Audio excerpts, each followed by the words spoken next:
नमस्कार मित्रों, भारत में जो अराजकता और हिंसा फैलाने की जो तैयारियां हो रही हैं उसकी एक कड़ी की चर्चा मैंने अपने पिछले वीडियो में की थी।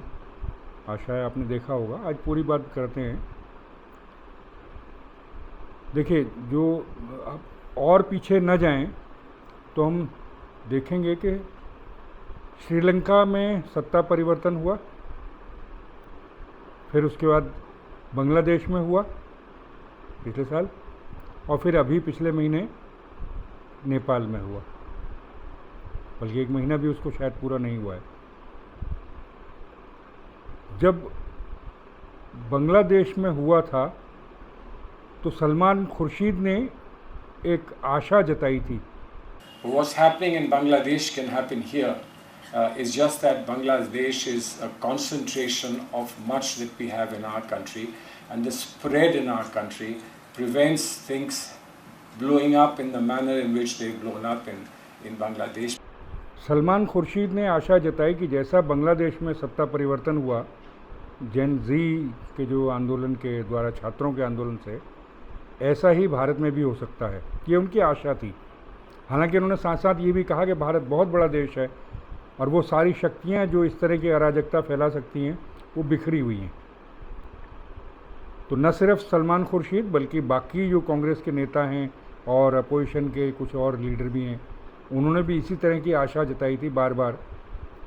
सोशल मीडिया पे आरफा खानम जैसी जो है सो कॉल्ड पत्रकार, उन्होंने भी इस तरह की आशा जताई। यानी कि जितने भारत द्रोही हैं वो सब इस आशा में बैठे हुए हैं कि ये यहाँ भी इसी तरह से सत्ता परिवर्तन होगा, क्योंकि चुनाव तो जीत नहीं सकते। 2014 में जब कांग्रेस हारी है और बुरी तरह हारी है तो थोड़े टाइम तो उनको ये लगा कि ये एक वन ऑफ इंसिडेंट है, इनकी कौन सा गवर्नमेंट लंबी चल जाएगी तो हम तुरंत जो है वापस आ जाएंगे सत्ता में, तो युवराज जो हैं कांग्रेस के वो दोबारा सत्तासीन हो जाएंगे। लेकिन जैसे जैसे टाइम बीता, जैसे जैसे बीजेपी गवर्नमेंट की लोकप्रियता बढ़ती चली गई, मोदी की लोकप्रियता शिखर पर पहुंचने लगी, वैसे वैसे इनका डेस्परेशन जो है वो बढ़ता चला गया। क्या करें? उसी डेस्परेशन का नतीजा था कि जो नागरिकता संशोधन जो कानून था CAA, उसके विरुद्ध जो है वो एक पर्टिकुलर सेक्शन को भड़काया गया, मुस्लिम्स को भड़काया गया। उनको कहा कि रोड पे आइए, सड़क पर आइए, और फिर दिल्ली में शाहीन बाग करवाया गया दिसंबर 2019 में। और फिर जगह जगह पूरे देश के कोने कोने में जहाँ मुस्लिम बहुल क्षेत्र थे वहाँ इस तरह के शाहीन बाग आयोजित किए गए। इसकी परिणति किस में हुई? 2020 के दिल्ली दंगों में। पहले से तैयारी करके रख ली गई थी, इसलिए हिंदुओं को जो है, हिंदुओं के ऊपर आक्रमण हुए, उनको नुकसान पहुंचाया गया, मारा काटा। फेल हो गया। गवर्नमेंट ने बड़े धैर्य से काम लिया तो ये फेल हो गया आंदोलन। फिर उसके बाद 2019 अगस्त में इस सरकार ने 370 और 35A जो है वो उनमें संशोधन कर दिया। 35A को हटा दिया और धारा 370 को जो है वो अमेंड कर दिया, संशोधन कर दिया। उसके बाद शुरू हुआ किसान आंदोलन। जो 3 फार्म लॉज थे जिनकी किसान मांग कर रहे थे, जो MS स्वामीनाथन कमेटी की रिपोर्ट को इम्प्लीमेंट करने की बात कर रहे थे, जब उसको इम्प्लीमेंट किया इस गवर्नमेंट ने तो फिर उनके नाम पर एक आंदोलन चलाया गया, जो आंदोलन अल्टीमेटली जो है वो खालिस्तानियों के हाथ में चला गया। उसकी परिणति हुई, जो लाल किला पर जो भारतीय जो तिरंगे का अपमान हुआ, खालिस्तानी झंडा फहराया गया, उसकी परिणति उसमें हुई। तब भी इस सरकार ने बहुत धैर्य से काम लिया। जो चाहते थे प्रोवोकेशन करके, जो चाहते थे कि पुलिस की जो है वो सख्ती हो, उसको नहीं किया सरकार ने, तो वो आंदोलन भी फेल हो गया। अब उसके बाद क्या किया जाए, यही चलता रहा। कभी रफाले का नाम लिया गया, कभी पेगासस का नाम लिया गया, कभी किसी तरह से हुआ, लेकिन जनता तो उसको सपोर्ट में कभी उतरी नहीं, तो इनका डेस्परेशन बढ़ता चला गया। 2024 का इलेक्शन आते आते कांग्रेस को लगा कि शायद एंटी इनकम्बेंसी के चलते मोदी सरकार जो है गिर सकती है, उनको बहुमत नहीं मिलेगा। लेकिन मोदी सरकार को फिर बहुमत मिल गया, फिर सरकार बन गई, मोदी तीसरी बार फिर प्रधानमंत्री बन गए। तो अब जो है एक नया सोच, एक नई स्ट्रेटजी जो है लगाई गई, और अभी उसी स्ट्रेटजी पे काम हो रहा है, वही रणनीति बन रही है इनकी। पहला तो ये है कि मोदी को जो है उसकी क्रेडिबिलिटी ख़त्म की जाए, इस सरकार की क्रेडिबिलिटी ख़त्म की जाए, डिग्रेड किया जाए, और जितने हमारी कॉन्स्टिट्यूशनल अथॉरिटीज़ हैं, जो बॉडीज़ हैं कॉन्स्टिट्यूशनल, उनकी जो क्रेडिबिलिटी ख़त्म की जाए। जैसे सुप्रीम कोर्ट के ऊपर आक्रमण किया गया, इलेक्शन कमीशन के ऊपर चल रहा है, ईडी और सीबीआई के ऊपर तो पहले से ही था। तो ये डिस्क्रेडिट करना इस गवर्नमेंट को और मोदी को, एक तो ये इनका वो था। इसी के चलते जो अभी आपने जो बिहार में एसआईआर के विरुद्ध जो रैली निकाली है राहुल गांधी ने, वो इसी के लिए थी। लेकिन फिर एक बार फेल हो गए। एसआईआर का शोर बहुत मचाया, कभी एटम बम कहा, कभी हाइड्रोजन बम कहा, कुछ नहीं हुआ और ना होगा। जनता को इनकी सच्चाई मालूम है, असलियत मालूम है, इसलिए कुछ नहीं होगा। तो ये स्ट्रेटजी भी फेल हो रही है। लेकिन एक चीज़ जो ये चाहते हैं, वो बार बार बोल करके, बार बार उसके बारे में प्रेस कॉन्फ्रेंसेस करके, ट्विटर पे, इधर सोशल मीडिया पे अपने जो पालतू इनके जो यूट्यूबर्स हैं उनके थ्रू वो एक फैला रहे, वो यही है कि मोदी की क्रेडिबिलिटी कम करो, जो इलेक्शन जीते हैं उस इलेक्शन की क्रेडिबिलिटी ख़त्म करो, ईसीआई की क्रेडिबिलिटी ख़त्म करो, उनकी विश्वसनीयता जितनी हो सकती है उतनी कम कर दो। क्यों? क्योंकि इसके बाद दूसरी जो रणनीति है, रणनीति का दूसरा पार्ट जो है वो इम्प्लीमेंट किया जा सके। और वो क्या है? वो है भारत में अराजकता फैलाना, भारत में हिंसा का एक दौर लाना। कैसे आएगा?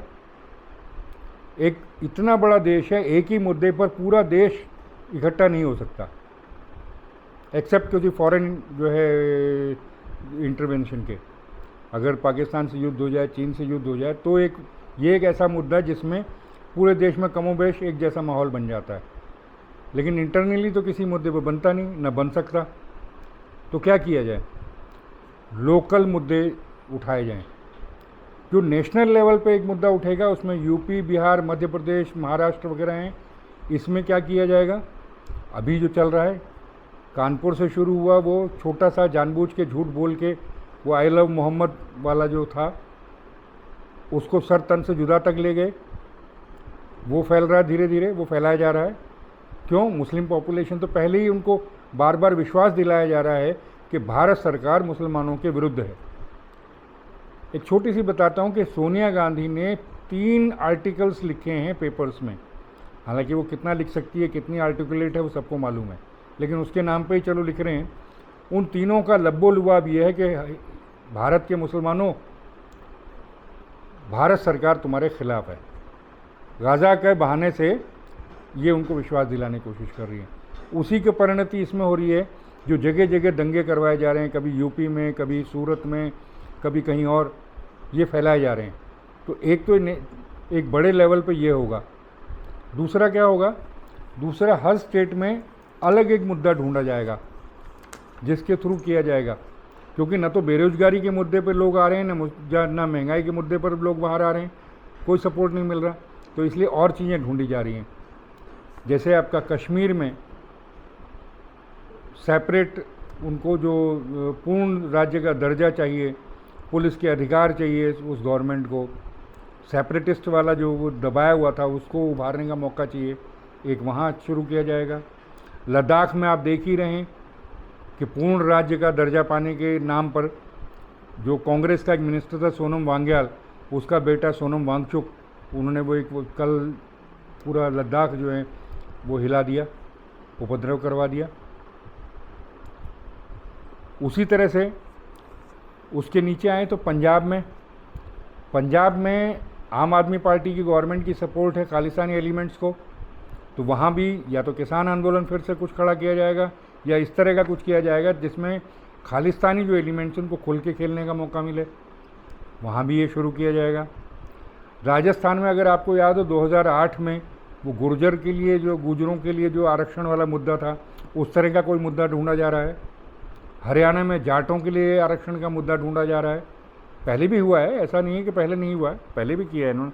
2017 में जाट आरक्षण के नाम पे जो है एजिटेशन हुआ, तो वहाँ भी ढूंढा जा रहा है।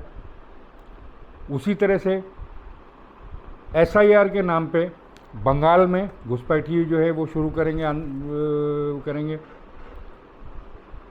और ये यहाँ तक जाएगा कि ममता बनर्जी जो हैं वो अलगाववाद को हवा देंगी, अलगाववाद की सुर बोलेंगी इसके।